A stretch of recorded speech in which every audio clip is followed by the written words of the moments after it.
see more drones flying in the sky in the U.S. and here in Nevada now that the Federal Aviation Administration is proposing new rules for small commercial drones. Jennifer Burton has the latest on what the proposed regulations would mean for local companies. Jen? Wendy, right now the FAA does not allow the commercial use of drones except for a few companies which have special permission. I spoke to a local company that's on the cutting edge of drone technology about whether these new rules proposed go far enough for the growing industry.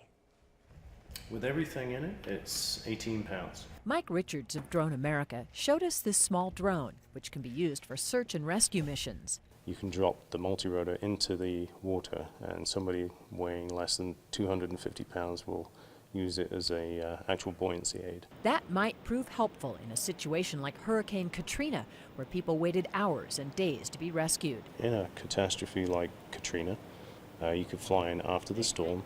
You could deploy self-inflating life rafts, which would actually buy time. Currently, federal regulations prohibit the use of commercial drones unless you have special permission. So Drone America, which is headquartered in Reno, has been testing its drones on the ground and flying them in other countries. Now the Federal Aviation Administration is proposing new rules that would allow commercial use of drones. The new rules would require drones to be less than 55 pounds. They would not be allowed to fly more than 500 feet above the ground. They can't operate at night and must be in sight at all times. Drone operators would have to pass a knowledge test every 2 years. It is now a step in the right direction. Obviously, we would like them to go further and authorize beyond line of sight operations. But that should be for companies and personnel that are qualified to do it. Richard says safety and privacy are concerns as well. You don't want some 20-pound object dropping on your head.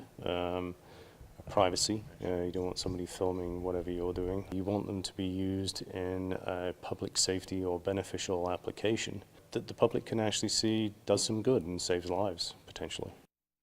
Nevada is one of 6 states designated by the FAA as a drone test site. Officials are evaluating the proposed regulations to see what impact they would have on our ability to use commercial drones here in Nevada. Covering the story live in the studio, Jennifer Burton, Channel 2 News.